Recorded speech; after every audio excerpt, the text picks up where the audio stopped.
So this video wasn't actually planned. At the end of my 6 a.m. co-working call this morning, Yasmin and I, so shout out to you, Yasmin, got into a conversation about our AI tools. The conversation then moved on to discuss renewals, subscriptions, things that were coming up and due for payment. There were a number of summer offers. And then as we get more towards November, there were a load of Black Friday deals. So those will be coming up for renewal pretty quick. And it got me thinking, right? What am I using in my business? What am I actually paying for? I started to think about the things that I'm using. Am I loving them? Am I actually using them? More importantly, started to think about the things that perhaps I've regretted buying. And then more importantly, what are the things that I'm paying for that I have completely forgotten about? The money's just coming out of my account and Chelena's none the wiser. So after the co-working session, I started doing some digging. I ended up deep in a rabbit hole, right? And I realized I spend a lot on software, and some of it is absolutely worth every penny. Some of it I really do need to think about whether or not I need this, whether I'm utilizing it. There are some that what I discovered, there were overlaps. So there's some software that has a number of features, and then I'm paying for a tool that does that specific feature as a standalone. Do I need both? Probably not. What I went on to do was to just straight away cancel the ones that I knew I hadn't been using and I'm not likely to start using now. So today, on day 6 of the Project Freedom 46, we're about to do a software reckoning. One of the things that I've been thinking about during this 100-day experiment is leverage. Like, how do I build a business that generates more income without every additional pound requiring more of my time? You've heard me say this because it literally is at the forefront of my mind. So naturally, I'm thinking about revenue. But there's another side to profitability that you don't hear spoken about as much as we probably should. That question, what does it actually cost to run my business? If I'm trying to make another £1,000 while I've got hundreds or even thousands of pounds quietly leaking out of my business on software that I barely use, I barely even know I have, like, that doesn't make sense. And software is so sneaky. It's like £10 here, £20 there, £30 on the next thing. And then you've got annual subscriptions, right? That disappear from your mind the moment like you've actually clicked the buy button.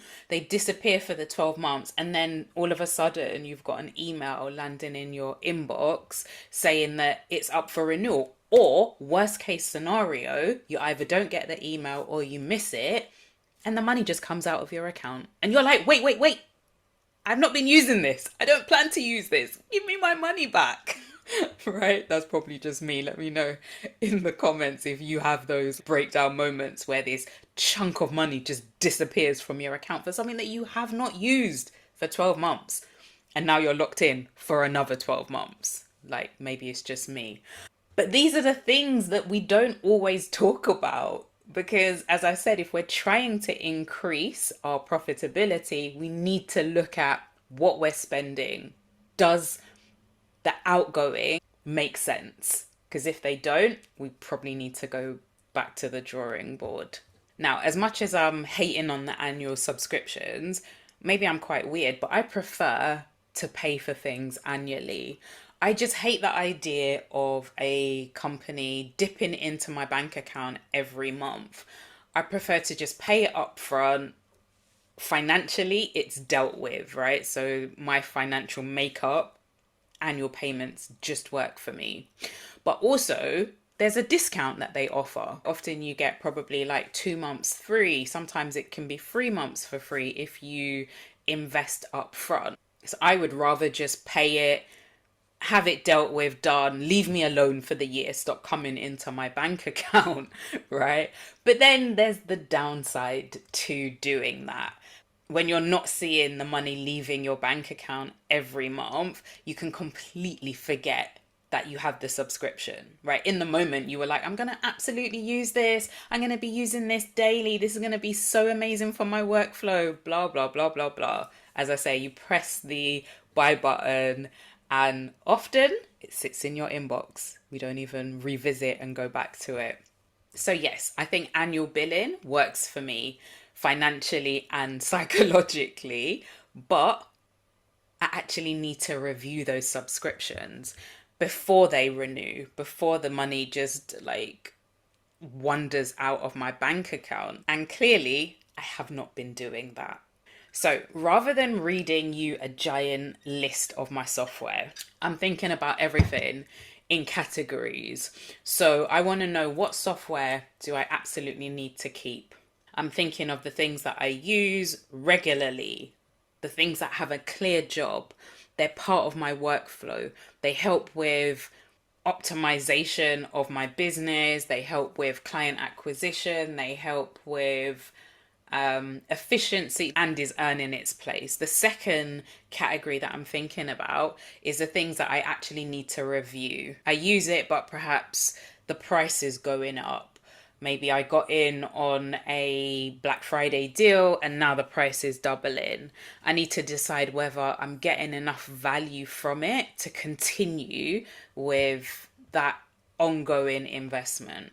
And then the third category that I'm going to be thinking about is the things where there's an overlap. So I'm paying for 2 or 3 or 5 tools. Yeah, that's your girl. I'm paying for 5 tools, but essentially they all do the same thing, right? They're versions of the same thing. Do I need all 5? Probably not. But again, that's a review based on an overlap. And then the fourth thing is the things that I know I need to cancel. As I've said, this morning I was cancelling, clicking, cancelling. And it's so funny how they, try to incentivize you to stay, try to offer you, and it's understandable. So I get it, right? But it does feel like a battle, right? You feel like you have to have fisticuffs to actually leave a subscription. But essentially the cancel column is all around the things that I know I don't use, I don't need. I wouldn't buy it again today, right? Even at the discounted price, I wouldn't buy it again today, let alone the regular price. So why on earth am I renewing it then? Like, what are we doing? Am I running a charity? No, not yet. Right? So those are my rules. Those are the things that I'm using to decide whether or not I continue, I stick, I review, or I cancel. All right, step into my office. If you've been in my world for any length of time, you would have seen my whiteboard. Chelena loves a whiteboard.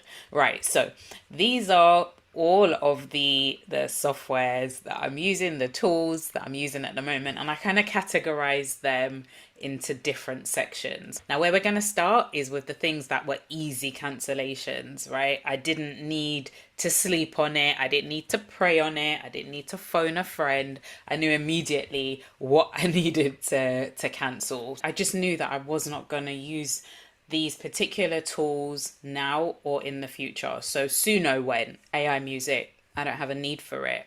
Evernote, that was one that went. So Brief, I used it probably for one day and never logged back in. Podia, I have another tool that I can build websites in, so I don't need Podia anymore. Patreon, that was one that I had signed up to get early access to content from a creator. But I never consumed the content. That went. DistroKid. So DistroKid and Suno were kind of, you needed them both. So if I'm not using Suno, I definitely don't need DistroKid.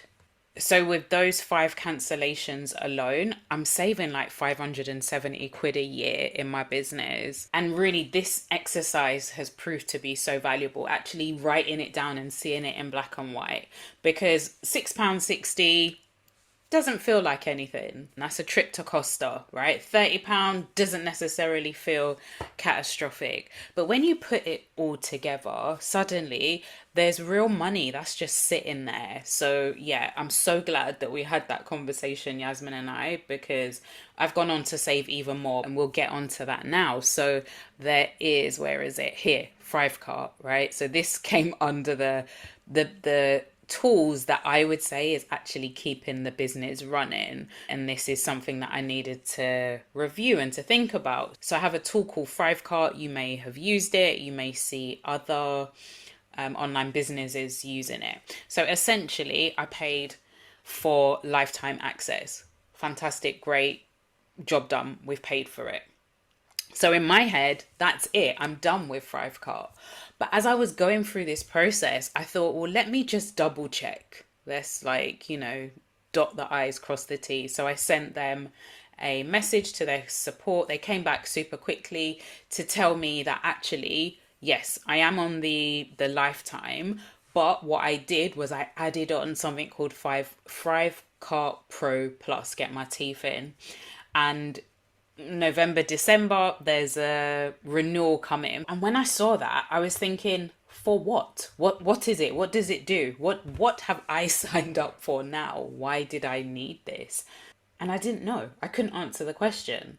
So that in itself is quite telling. If I can't explain what the thing does or why I need it, then chances are I don't actually need it. And this is a candidate for cancellation.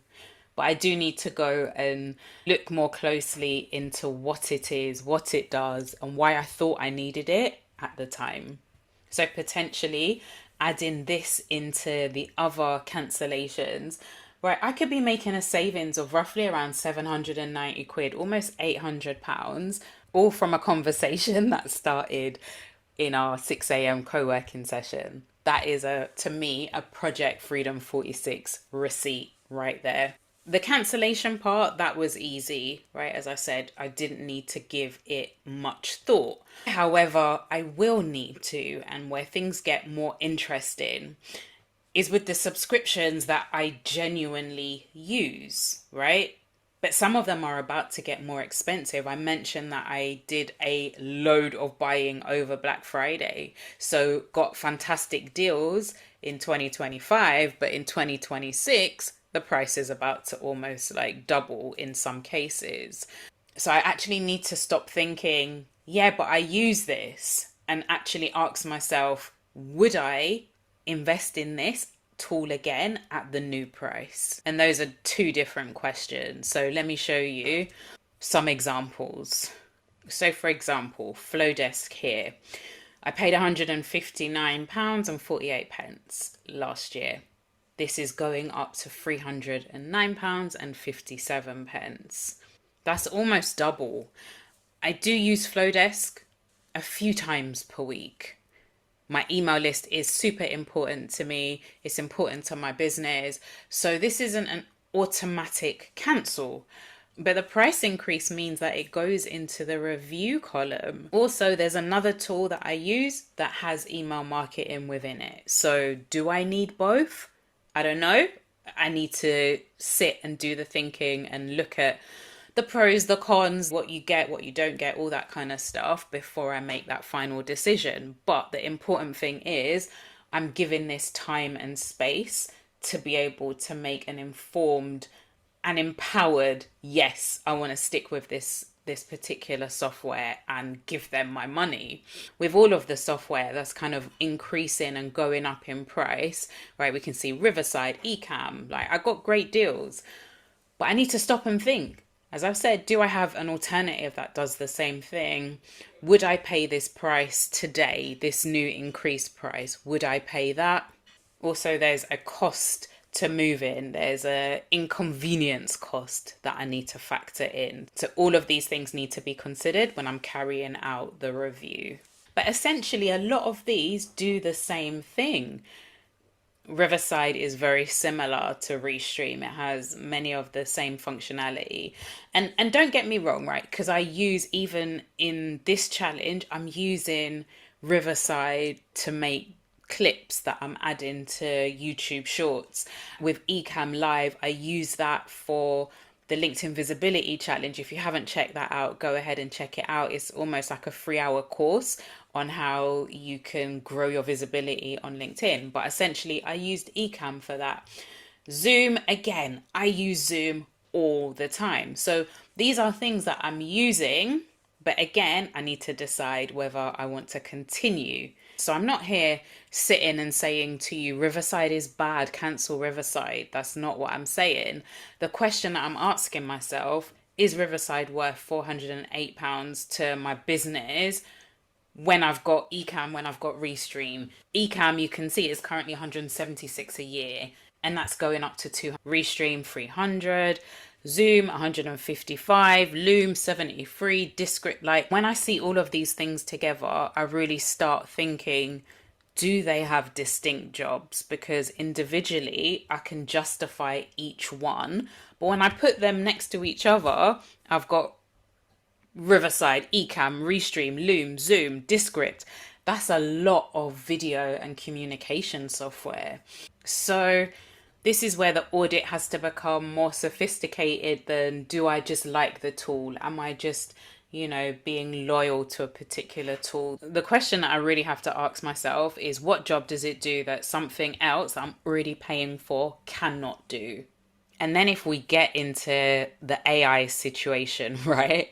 So this is probably where I would say your girl has been the most enthusiastic. I love me some AI. I love trying out new tools. I've got ChatGPT, that's £20 a month. Claude is 18. I got Midjourney, OpenArt, Higgsfield, 11 Labs, like name it, I've got it. Presentation software, vibe coding software, it's all there. As I said, the Suno to make AI music. Well, until this morning I had Suno, but yeah, when you're experimenting with AI, it's really easy, different jobs. And yes, sometimes they genuinely do different jobs. But I need to stop and ask myself, am I building a useful AI stack or just collecting subscriptions? Are they actually helping me in my workflow, helping me to deliver, helping me to give a better customer experience? Or am I just having a play about with these new exciting tools? If we look at what I'm calling like the things that are keeping the business running, right? These are like my core business tools. And these feel very embedded into the infrastructure of my business. So my Google Workspace, which has my Drive, my forms, my calendar, all the things that come in the Google Workspace, School, Namecheap, which is where I buy my domains, Short.io, love this. It's only £5, but this tool, it's almost like Bitly, so you can track your links. It's for like link analytics, and it's £5. But as I've said, all of these £5 start adding up. We've got Authored Up, High Level, Score App, Flowdesk I've already mentioned. I'm on a special offer with Go High Level at the moment, so paying £37 a month, that's going up to 71, and that's a significant increase. So it definitely provides an opportunity for me to just pause and to ask, what functions am I actually using? Like, could it replace something that I'm already paying for? Could consolidating into Go High Level actually save me money elsewhere? Or am I just adding more expensive subscriptions to an already crowded stack of software? And I don't know yet. I think the important thing to say is that this audit isn't about cancelling everything, but it's about me making intentional decisions in my business. And then these ones, I just think these are just randoms, these randos, like, what are we doing here? These are the kinds of subscriptions that literally can just disappear into the background, and I wouldn't miss them. So I really think the majority of these are not worth keeping. So regardless of whether the tool is what I'm calling the randoms, or if they are an integral part of my infrastructure, each one of these need to have an actual job description. Like, why are you here? What do you do? How do you add value? What happens if I remove you? Could somebody else on my team, meaning another piece of software, do the job that you're doing? So this is basically like a software performance review, right? This is the time of appraisal where we decide, do you get the bonus or do you get given the P45? So I think I've realized something while doing this, right? The most expensive software isn't necessarily the one with the highest price, the biggest sticker on the windscreen, right? It's the software that you're paying for that you're not actually using. If I spend £500 on a piece of software and it saves me £2,000 in terms of time, or helping me to generate £5,000, then that is a great investment. However, if I spend £50 on something but I never open it, that's ridiculously expensive because it's given me nothing back. So this exercise isn't about cheap being good and expensive being bad. The point is to question what the return is. What is the return on the investment that you've made? And the return doesn't always have to be like direct revenue. Like, does it save you time? Does it make delivery easier? Does it help with client experience? Does it help you to create content faster? Does it remove another cost? Being able to articulate the value is ridiculously important, and I couldn't do that with the ThriveCart Pro Plus. I don't even know what it does. If you're getting value from this, please do drop a comment below. Let me know like how you're thinking about your software. Essentially, off the back of this process, right, going forward, I've come up with some rules that I want to embed into my business to make sure that I don't just continuing with software tools, investments that I'm not actually leveraging. So rule 1 is, if I wouldn't buy it today, I don't renew it. I'll be pausing and asking myself, like, would I put my card details in today? Rule 2 is, if I can't explain what I'm paying for, it gets reviewed. I don't want to just cancel and really it's something that could be of value to me, but because I haven't taken the time to actually understand what it does, I let it go. So it absolutely will be reviewed. Rule 3 is that anything where there's an overlap, especially with AI, with video software, a lot of these tools have similar functionalities already baked in. So before I go ahead and buy something new, I want to ask, what do I already have that may already do this? The 4th rule is a biggie for me. Annual does not mean forget about it for a year. It does not, right? I still prefer paying annual. That's just who I am. But if I am going to pay annual, then I need to add those dates for the renewal into my calendar so that I can do the reviews ahead of the money coming out of my bank account, right? Maybe like a month before, so that it gives me time to review it, to be intentional with that purchase. The 5th and final rule is that every tool needs to earn its place. Is this tool to generate revenue? Is it to save me time? Is it for efficiency? Is it for content creation? Is it for delivery? It needs to have a purpose. And if it doesn't, then I'm sorry, friend, you will need to go. And so as we wrap up day 6, I'm going to encourage you to do this, especially if you've been running your business for a few years. Go through your bank account, go through your PayPal, go through your email inbox, do a search, right? Search for subscription, renewals, put those keywords in, invoice, your payment. Do a search on your inbox. Look at your Apple subscriptions. That's something I forgot actually. I probably need to go and have a look directly in Apple. Look through your Google subscriptions. Take a look at the annual tools that you bought in the Black Friday sales last year, because someone said to you, this AI tool is absolutely going to change your life, and then you never used it. Take a look, right? Go and have a look and decide, would you buy it again? Like, do you actually use it? And what return are you getting from that particular piece of software? Because you may find that you save £50, you may find you save 500, 5,000, I don't know your numbers. But even if you don't cancel anything, don't make any savings, at least you'll know what it actually costs to operate your business. So that is today's Project Freedom 46 experiment. I'm hot, I'm sweaty, the lighting's changed, but we got it done, right? Hopefully you're still here. Drop in the comments. Let me know if you saw me hot and sweaty, then I'll know that you were still here to the end, right?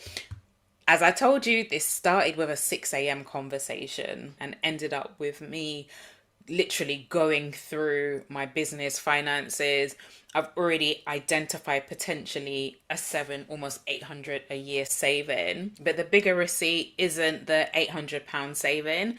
It's the fact that I will also have more clarity around what it actually costs, what I'm paying to operate this business. And on this journey towards freedom, like, I can't just care about how much I make. I have to understand how much of what I'm making am I unnecessarily giving away. And once I've made those harder decisions on things like my AI tools, the video software, the subscriptions that are increasing in price, I will come back and I will do a part 2 to this video. I'll follow up and I'll let you know what stayed, what went, and what the final savings were. So if you're a coach, if you are a consultant, an expert, a business owner, building your own version of freedom, be sure to subscribe and follow along. 100 days, 100 long form videos, and apparently a ridiculous number of software subscriptions. I'll see you tomorrow.